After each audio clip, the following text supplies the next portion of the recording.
자, 오늘 할 이야기는요. 일단은 이재명 대표의 최근 나오는 지지율이 얼마나 어마어마한지를 제가 보여드리려고 그래요. 그러니까 이게 뭐 정치 관련해 가지고는 정말 저만큼 또 이 바닥에서 오래 있었던 사람도 사실 없을 거예요. 네. 근데 이재명 대표의 지지율이 지금까지 못 보던 지지율이 나오고 있어요. 자, 그러면 대통령 선거 때 득표율을 한번 보겠습니다. 윤석열이요 48.56, 이재명 47.83. 이거는 뭐 역대급 간발의 차이. 0.73. 잘 기억하세요. 그때 당선된 윤석열이 48.56. 그전 대통령 선거 때 문재인 당선자가 41.08. 네.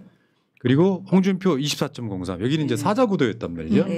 자, 박근혜가 역대 가장 높은 득표율을 기록을 갖고 있어요. 네, 후보 둘밖에 없었죠. 51.55. 이것도 약간 미스테리로 남아있긴 해요. 왜냐하면 우리는 51.6으로 알고 있는데 최종 득표율은 51.55였습니다. 자, 그다음에 이명박으로 한번 가볼게요. 이명박은 높았을 것 같지만 48.67이에요. 네. 그리고 지금 그 당시 정동영 후보가 26.14인데 이게 이제 민주진영이 최대로 패했단 바로 500만 표 차났다. 지금 갚아줄 수 있는 기회다. 네. 그리고 그 전에 노무현 대통령 48.91 그리고 이회창 46.58인데 이때는 이인재 후보가 출마했던 측면이 있었고요. 김대중 후보 40.27 그리고 이회창 후보 38.74인데 이때도 이인재 후보가 20% 고 20%를 가져갔는데도 40%밖에 저희가 안 됐어요. 그러니까 지금 보면 박근혜가 51.55%로 지금까지 최다 득표자이긴 해요. 퍼센테이지로는. 근데 이재명 윤석열 쪽 한 번 더 보여줘봐요. 뭐냐면은 당시에 이재명 후보가 얻은 득표율이 아니고 득표수가 민주진영 역대 가장 많은 표를 얻고도 낙선했던 바로. 맞아요. 네. 그러면 여론조사를 최근 여론조사를 보기 전에 한번 볼게요. 요게 그다음 거 한번 보여줘봐요. 요게 지금 문재인, 안철수, 홍준표, 심상정, 유승민 등의 여론조사입니다. 당선됐던 문재인 후보가 그 당시에 여론조사 대충 한 41% 나왔고 그 여론조사대로 거의 득표를 했다 보시면 돼요. 그다음 것도 여기 이제 이런 거예요. 문재인 안철수 해가지고 여기서 문재인 후보는 44.3 정도 찍었죠. 물론 이게 이제 대선 바로 전달에 있었던 여론조사고. 그러면 지난 대선 때 여론조사를 잠깐만 보겠습니다. 실제로 이제 여러 가지 여기 리얼미터 건데요. 윤석열 44.7, 이재명 35.6. 근데 실제로 이재명 후보는 48% 가깝게 찍었었거든요. 네. 이것 때문에 여론조사 꽃이 만들어진 거예요. 맞아요. 여론조사를 한번 보면 그렇다는 거고요. 그 다음 거 한번 보겠습니다. 여기도 보면 윤석열 42.3. 여기 여론조사 공정의 여론조사예요. 저 명태균이 뭐 공정을 봐요. 명태균이 손댄 거 아니야? 저건 공정이야. 불공정의 핵심이더구만. 이재명 38.5인데 실제로는 48 정도 찍었죠. 근데 이 그래프도 보면 상당히 올라가는 추세였다. 며칠만 더 있어도. 자, 여기까지가 이제 지금까지 그러면은 민주당 계열에서 50% 넘는 사람이 아직까지 한 명도 안 나왔다는 거예요. 이번에 나올 것 같습니다. 탄핵 이후에 최근 여론조사 오마이뉴스 헤드라인 한번 볼게요. 이재명 다자 구도에서도 3자 구도에서도 50% 돌파. 저는 처음 봤다니까요. 맞아요. 민주당 계열의 후보들이 여론조사 50% 찍는 건 처음 봤어요. 처음이잖아요. 실제. 다자 구도에서도. 자, 어제 한번 볼게요. 이게 다자 구도예요. 다 나왔어. 다 나왔어. 전부 다. 이재명 50.2 찍습니다. 또 조선일보에서 다 했을 때. 또 조선일보에서 한마디 하겠네요. 50% 박스권. 자, 그러면 이게 이제 정리가 됐다고 사실상 양자 구도인데 다자 구도라고 봤을 때 3자 구도는 이재명, 김문수, 이준석 54.2, 23.6, 6.1 이렇게 됩니다. 여기도 54를 찍었어요. 홍준표하고 했을 때 여기도 54.6, 홍준표 20.5, 이준석 6.0. 한동훈하고 했을 때 이재명 54.6, 한동훈 16.2, 이준석 5.4. 그러니까 거의 55%가 그냥. 여기는 애지간해서 안 만들어지죠 지금. 상수값이네 거의. 55%가. 그리고 하나 더 보겠습니다. 이게 뭐냐면은 경선 때 기록을 한번 볼 텐데 경선에서요 보이시죠? 경선에서 이재명 후보가 지금 역대급 기록을 써버렸어요. 민주당이나 국민의힘 역대에서 가장 높은 기록이 이재명 89.56 현재까지는. 현재까지 그렇죠. 근데 김대중 후보가 찍었던 게 78.04밖에 안 돼요. 그때 제 기억에 뭐 정대철 이런 분들 나오셨어요. 맞습니다. 78.04하고요. 2012년에 박근혜가 저거 높네요. 뭐냐면 네. 이명박이 대통령을 끝나고 네. 박근혜가 그렇죠. 자기 당을 완전 만들었을 때 박근혜가 83.97을 찍습니다. 그러니까 이재명 후보가 지금 모든 기록을 다 갈아치우고 있는 거예요. 그다음에 또 97년도에 김대중 대통령님 경선 때는 또 권리당원 그 투표가 아니었더라고요. 지금처럼 114만 권리당원이 투표해가지고 거기에다가 국민 여론조사를 더한 게 아니라 그 당시에는 약간 대의원 투표해가지고 한 표가 한 저 78.4%라고 하는데 실제 받은 표는 한 4,000표 그런 네. 정도로 돼 있더라고요. 네. 그러니까 이 정도로 강력합니다. 네. 이렇게 대단한 기록인데 사실 조선일보나 일부 또 보수에서는 또 역시 또 민주당 일당 독재다. 독재한다. 또 이런 얘기를 또 여전히 합니다. 아니 뭐 우리가 네. 지금 정권을 잡은 것도 아직 네. 아닌데 뭘 독재는 우리 PD님께서 자막을 바꿔주셔야 되는 게 대한민국 역사상이 아니라 세계 인류 역사상으로 바꿔주셔야 돼요. 아. 세계 민주주의 국가 역사상 없어. 세계는 민주주의. 아직 검증해보지 않아서 자신이 없어가지고 없어요. 챗GPT 검색해보니까 북한 빼고 없더라고요. 북한 빼고 막. 근데 이게 그러니까요. 빼고. 그러니까 여론조사라는 게 여러 군데에서 계속 나오잖아요. 네. 근데 보통 이제 1,000명 이렇게 여론조사를 하잖아요. 네. 근데 이게 한 개, 두 개는 그냥 뭐 튈 수도 있고 그럴 수 있는데 모든 여론조사는 추세만 보라 그러잖아요. 추세가 그렇게 가고 있다. 그래서 이제 최근에 나온 이야기가 이런 거예요. 민주당이 가장 두려워하고 있는 것 중에 하나가 이재명 비호감 저쪽 선거 전략이 그걸 거라고 예상을 네, 네. 하고 근데 실제로 50%를 찍어버린다는 건요. 제가 말씀드려오잖아요. 저거는 투표율이 100%일 때를 가정한 여론조사예요. 맞습니다. 투표율이 한 70% 정도라고 가정을 하면 이재명 후보의 지금 현재는 60% 이상 나올 가능성이 높은 여론조사예요. 네. 그렇다 보면 60%가 나온다는 뜻은 비호감이라고 하는 비호감 대선 벗어났다고 보는 게 일단 맞다. 네. 그게 현재 전문가들의 분석입니다. 최근에 보면 비호감률 최근에도 뭐 이렇게 조사가 됐던데 그 이재명 대표가 제일 낮아요. 다른 후보들보다는 훨씬 낮고 사실은 비호감으로 투표하는 거 아니잖아요. 그거 왜 조사하는지 제가 잘 알 수가 없고 일종의 프레임 같아요. 맞죠. 예, 국힘하고 조선일보를 비롯한 보수 신문들이 어떻게든 좀 깎아내리기 위해서 맞습니다. 그렇게 조사. 그 전에도 비호감 조사가 있었어요. 저는 그런 거 없었어요. 네, 없었어요. 그러니까 네. 최근에 이재명 후보만 유일하게 비호감 네. 조사를 하고 있는 것 그러니까 같아요. 이재명 대표의 지지율이 월등히 높으니까 이걸로는 안 되겠거든. 네. 그러면 저쪽 사람들이 이재명 후보를 싫어할 거 아니에요. 네. 역으로 조사하는 거지. 대통령이 되면 안 될 것 같은 사람 뭐 이런 거 있잖아. 에라이 나쁜 뭐든 사람. 하나 좀 긁고 싶은 거죠, 그냥. 근데 그렇게 하면 할수록 이재명 후보에 대한 인지도만 더 높여주고 맞죠. 저 얼마 전에 망언집 해가지고 이재명 후보가 얼마나 훌륭한 일을 많이 했는지를 알려줬잖아요. 네. 심지어 망언집에다가 주 4.5일째 이런 거 막 망언 자기들은 베껴. 지들이 따라가고. 네. 그 사생팬들이야, 사생팬들. 권성동 네. 그 대표가 이제 이재명 후보랑 같은 학교라면서요. 네, 선배. 예. 네. 같은 고시반 출신이에요. 네. 그래서 밤에는 도와주는 거 아니냐 뭐 이런 얘기도.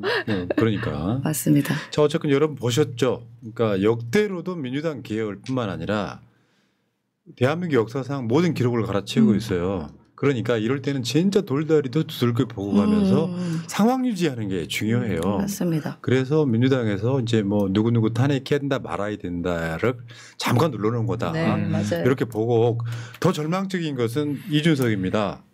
단일화는 절대 없다고 선언을 했거든요. 아니 근데 본선 들어가면 본인 이거 감당이 될까 모르겠네 비용을. 아니 근데 이런 못 받을 측면에서 텐데. 만약에 완전히 지는 대선에서 네. 3자 대결에도 이재명 후보가 50% 넘어버리잖아요. 네. 근데 만약에 여기서 단일화로 기어 들어가잖아요. 네. 그럼 이준석의 정치 미래는 없어요. 네. 없죠. 더 그럴 것 같아요. 이렇게 해서 이제 네. 자기가 지금 여론조사 한 6%쯤 나왔잖아요. 요거를 파이를 키우는 거예요. 나는 이준석이 대선 여기 나오는 거는 대선이 끝나고 나서 국민의힘을 헤쳐모여 할 때 예전에 당대표에서 쫓겨난 기억 때문에 자기가 이 지분을 갖고 당대표로 복귀하는 게 아니라 이준석의 꿈이라고 봐요. 근데 이준석이 여기서 포기해버리잖아요. 그럼 이준석을 디폴트 값으로 지지하는 뭐 일부 청년들 이런 사람들 입장에서는 햄코 뭐 이런. 다 이게 흩어질 수밖에 맞아요. 없어서 네. 이제 쉽게 말하면 종잣돈이라고 생각하시면 되죠. 네. 단일화하기는 좀 어려울 거예요 현실적으로는. 박빙이었을 때는 하는데 네. 단일화를 해도 한 20% 차이 나면 할 이유가 없는 거잖아요. 없죠. 예. 국민의힘에서도 아마 단일화하기가 쉽지는 않을 거예요. 이준석에 대한 워낙 마타도도 있고 그러니까. 저는 요거 한 가지는 좀 말씀드리고 싶은데 제가 중앙당 선거관리위원이거든요. 그래서 19일, 20일 충청권, 영남권 경선 현장에 갔는데 그때 대표 바로 옆에 앉아 계셨구나. 네, 그래서 충청권에서는 네. 충청. 제가 대전 시담위원장이라서 맞네요. 예. 그 사진 그 영상을 보면서 네. 우리 저 민주당의 요정이 지금 저 이재명 대표 바로 옆에 앉아 있구나. 네. 근데 그 사람들이 경선 들어가기 전에 그 어대명이라는 얘기를 하잖아요. 네. 그래서 이게 흥행이 안 될 거라고 얘기했는데 실제로 뜨거웠습니다. 지금 보니까 충청권도 지난번 20대는 51%가 투표를 했는데요. 이번에는 57.87%가 투표를 했고 영남권도 지난번에 60.7%였는데 이번에는 70.88%로 10%나 더 많은 분들이 투표를 했어요. 그만큼 우리 당원들이 정권 교체에 대한 그 내란 세력에 대한 심판을 정권 교체를 통해서 하자라는 열망이 굉장히 뜨겁고 지금 국민 참여 경선도 하잖아요. 저는 그 투표율도 굉장히 높게 나올 거라고 생각합니다. 이제 호남에서 한번 내가 호남을 예측을 했거든요. 네. 이왕 이렇게 된 거 한 95% 이상 나와서 꽃길 깔아주자. 투표율도 엄청 높이자. 네. 왜냐하면 지금 현재는 모든 사람들이 이재명으로 모이고 있잖아요.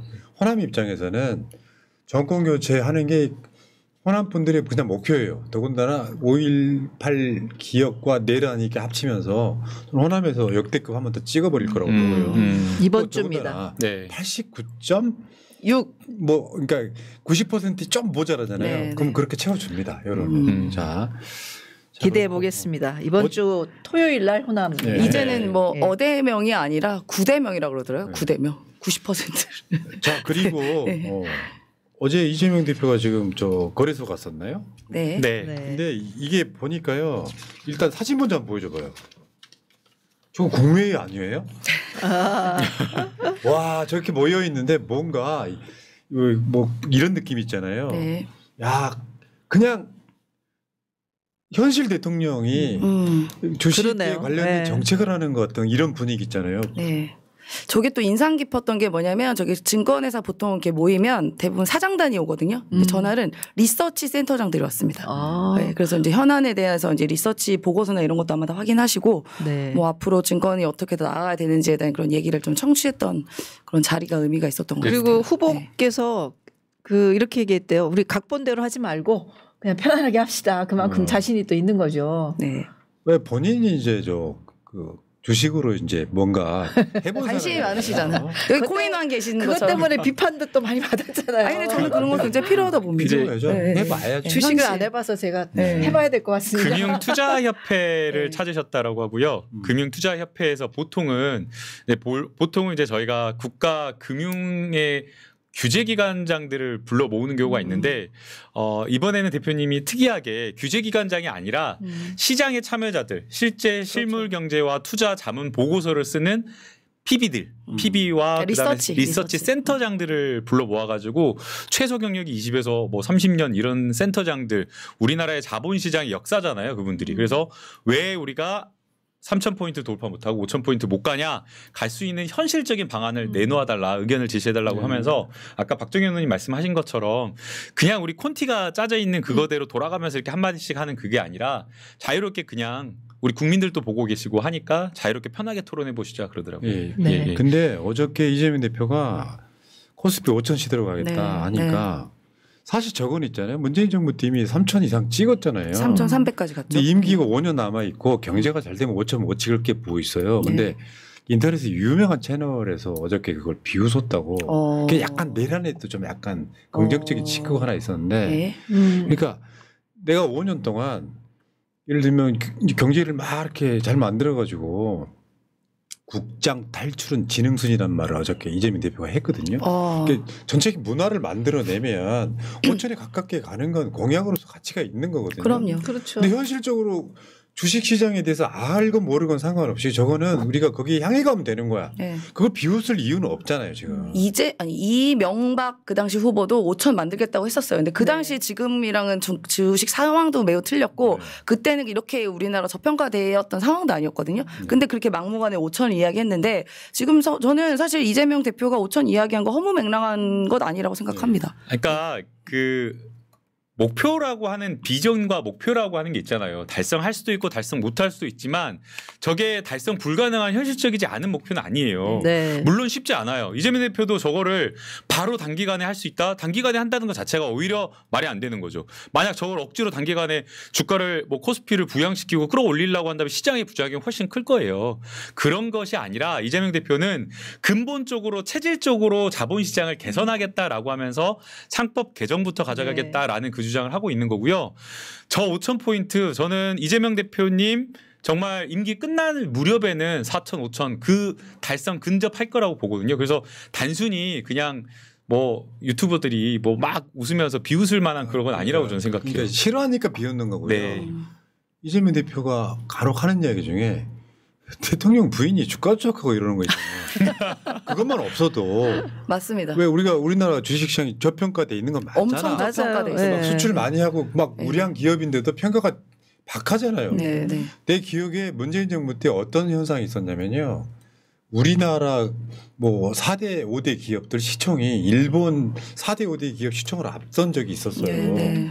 그렇게 차근차근 밟아가면 되는 거라고 보고. 그러니까 우리나라 경제 규모가 7위에서 한 7, 8위 정도 되잖아요. 그렇죠. 네. 근데 그러면 경제 규모가 7, 8위 정도면 사실은 자본시장도 그 정도 수준으로 선진화돼 가지고 주식시장도 적어도 10위 안에 들어와야 되는데 주식시장 규모는 15위 정도밖에 안 되거든요. 그런데 또 쭉정이 같은 잘못된 여러 가지 그 수익을 내지 못하는 기업들은 또 많아가지고 또 주식 숫자는 너무 많아요. 한 5위 정도 된대요. 종목 숫자는. 그러니까 퇴출될 기업들은 골라지지 않은 상태로 자본시장이 선진화되지 못하다 보니까 경제 규모와 수출 이런 것들 기업의 어떤 수익성은 있는데도 불구하고 우리나라 자본시장의 규모 자체가 너무 예. 적은 거죠. 맞아요. 완전 예. 깡통기획에 배워가지고 뭐 공사 수주 우크라이나 수준 못할 기업을 네. 거기 업체로 참여시켜가지고 주가 빵 튀기고 네. 최근에 일어난 일입니다. 네. 자 그리고 어제 저 집중 투표 활성화라는 얘기가 나왔어요. 네. 이거는 이제 우리 증권사 저기 네. 직원 출신이신 우리 임세현 소장이 증권사 잠깐 지금 설명해 주시네요. 주세요. 증권사 최연소 임원 출신 임세윤입니다. 이게 뭐냐면 이게 어려운 건 아니고요. 이제 보통 이사를 선임할 때 주주들이 투표를 하게 돼 있는데 보통 이게 집중 투표제라는 건 뭐냐면 선임 시에 보통 한 명당 한 표를 해서 네. 이게 주주들이 이게 집중해서 한 명을 선출할 수가 있는데요. 이거 같은 경우는 보유 주식 수에 따라서 선임할 이사 수만큼 우리가 n분의 1 할 수가 있습니다. 예를 들면 이게 말하기 어려운데 예를 들어 김남국 주주가 1,000주를 갖고 있어요. 뭐 주식을 이재명 주식을 1,000주 갖고 있다. 그럼 보통 이게 한 명을 이사를 선임해야 되는 건데 보통 1,000주를 갖고 이사가 5명이 선임이 될 수 있잖아요. 그 5,000표를 갖게 되는 거예요. 그래서 이 이사들 중에 내가 5,000표를 다 넣을 수도 있고 아니면 2,000표, 3,000표 나눌 수도 있고 그 소액 주주들의 이러한 그 선출할 수 있는 결정권을 훨씬 높여주는 게 있습니다. 그래서 소수 주주들의 이제 권익을 또 보호할 수가 맞죠. 있고요. 또 이사회의 다양성을 확보할 수 있습니다. 그러니까 일부의 주주들이 한 명한테 몰아주거나 하는 걸 방지할 수 있는 게 있기 때문에 경영 감시 기능도 있는 네. 건데 이게 사실 지금 잘 정착은 안 돼 있습니다. 우리나라에. 원래 하기로는 돼 있는 있는데 거예요. 예, 예. 거의 있어요. 그 어떤 곳은 아예 이거를 하지 말으라고 내부 규정으로 정한 데도 있다면서요. 그건 이제 정관에 따라서 조금 다르게 적용을 할 수 있는데 보통 이제 비상장 회사 같은 경우는 이 집중 투표제를 거의 의무로 사용해야 되는데 예. 정관 따라 다를 수 있고 근데 상장 회사는 적용 대상은 무조건 해야 되는 건 아니긴 네, 합니다. 네. 예, 근데 그러니까 이거를 이제 보호하자. 그러니까 본인이 주식을 해본 사람이기 때문에 네. 잘못된 관행 같은 걸 너무 잘하는 거예요. 그렇죠. 윤석열이 봐봐. 어제 보니까 재판도 술 먹고 나왔던 것 같은 졸아요? 그런 느낌인데 요거 원리를 알아야 뭔가 자기 철학이 만들어지고 그렇거든요. 안 된다. 그리고 주식은 그쪽은 그렇잖아요. 네. 부인이 주가 조작하는데 네. 방패만 되시는 사람이잖아요. 그렇죠. 자 여러분 저는 호남이 굉장히 중요하다고 생각해요. 호남에서 충청 영남의 분위기를 받으면 지금 여러분들 호남에 계시거나 수도권에 계시는 분들이 이제 주중에 연락이 와요. 이제 투표하라고 무조건 참여하셔야 되고요. 뭐 스팸 이렇게 뒤로 이렇게 밀어놓거나 이런 분들 있잖아요. 나는 왜 안 오지 하면은 전화를 본인이 걸어서라도 투표 참여하시고 거는 전화. 나중에 이제 지금 아마 여론조사도 진행되고 있을 텐데 그렇게 해서 진짜 90%를 훌쩍 넘겨서 독재라는 소리 좀 들으면 어떻습니까? 국민이 독재하는 거예요, 그게. 그럼요. 예. 자, 지금 저 일정들 한번 쭉 보시고요. 그리고 국민 참여 경선에 참여합시다 해서 진짜 전화 한 통이 만드는 진짜 변화 이렇게 해가지고 이재명의 투표하기 전화번호들 있죠. 여론조사 전화받기. 여러분 보시면 지금 784-7474, 440-9575, 그다음에 6730-6250, 그다음에 473-9183 이렇게 전화가 온다는 거예요. 요거를 미리 여론조사라고 등록을 해놓으면 저장을 받을 수 있겠죠. 네. 그렇죠. 네. 자, 민주당 현역 국회의원들이 요즘에 좀 캠프에 들어가 있지 않는 한 이재명 후보를 노골적으로 편드는 건 좀 어렵습니다. 감안하시고 들어주시기 바랍니다. 네. 이제 저는 본경선 선관위원이에요. 더더욱 중립된. 네. 저희가 네. 얘기하면 되죠. 자, 근데 투표 참여를 열심히 하시라는 말씀은 수 드릴 수 있죠. 있죠. 예. 지금 참여율이 점점 높아지고 있으니까요. 지금 그 충청권에서 거의 60% 가까이 됐고 영남권에서 70%잖아요. 그러면 호남권에서는 거의 80% 네. 넘어야지 되는 것 같아요. 그래서 열심히 투표해 주시기를 부탁을 드리겠습니다. 주중에 투표해서 아까 말씀드린 여론조사도 오면 받으시고요. 투표해서 토요일 날은 호남, 네. 그리고 일요일 날은 수도권, 강원, 제주 포함 이렇게 발표를 합니다. 그러면 끝나는 거예요. 네. 그때는 이제 민주당 국회의원들이 입이 풀리죠. 자, 우리 다 이제는 네. 예. 자, 김병철님, 이재명 행님 앞으로 5년 동안 대통령님이라 불려야겠지요. 부산에서 일단 한 표는 확보하셨습니다. 어유. 저번 방송에서 푸나님 이름 언급 안 해준다고 삐지셨는데 우린 이제 말 안 해도 아는 사이 아닙니까? 저거 나와가지고 예를 들면은 임세훈 화이팅, 김남국 화이팅, 박정현 화이팅 해놓고 내 이름 빼면 기분 나빴나 봐. 몹시 나쁘죠. 그리고 나는 이미 이재명 후보가 단일화까지 한 사람이야. 그러니까 불출마 선언이 넘어서서 그래. 단일화까지. 아니 출마 선언 언제 하셨어요? 했죠. 단일화. 우리끼리 아니, 밥 먹으면서. 우리 지역에 이장우 시장이라고 있는데 불출마 선언을 했어요. 근데 아무도 출마 선언 언제 했는지 몰라. 네. 네. 그런 일이 있답니다. 충청도의 김태흠 이장호는 네. 극우의 성향 같고. 그러니까요. 자, 다음번에 꼭 심판해 주십시오. 자 네. 이재명 만세, 민주당 화이팅, 새날 화이팅, 임세훈 이쁘다 이렇게. 저분 꼭 저렇게 해주시더라고요. 사심을 집어넣지 마세요. 감사합니다. 아니 근데 감사합니다. 박정현 이쁘다 안 나오면 나도 기분 나쁜데. 박정희 이쁘다 있어요 지금. 아 그래요? 박정희 이쁘다 화이팅. 네. 가족이라고 강하게 의심되는 분이셔서 출연하기 전에 가족분들이 부탁하고 나올 오늘 할 일이 많아. 네. 자, 지방방송 조용. 개봉 돌림. 덕수고 출신 김동연 후보 한덕수 인상을 받았네요. 내란 자팔령에 비하면 대통령감인데 아쉽네요 하셨고요. 자, 김밥 맛조아님. 임세현 소장님 윤석열 파면까지 들어 앞장서서 고생 많으셨어요. 목도 아프신데 힘내세요. 이재명 정부에서 꼭 큰 역할 하시길래 하셨습니다. 김밥 맛조아님. 네, 고맙습니다. 자, 이 이야기는 여기까지.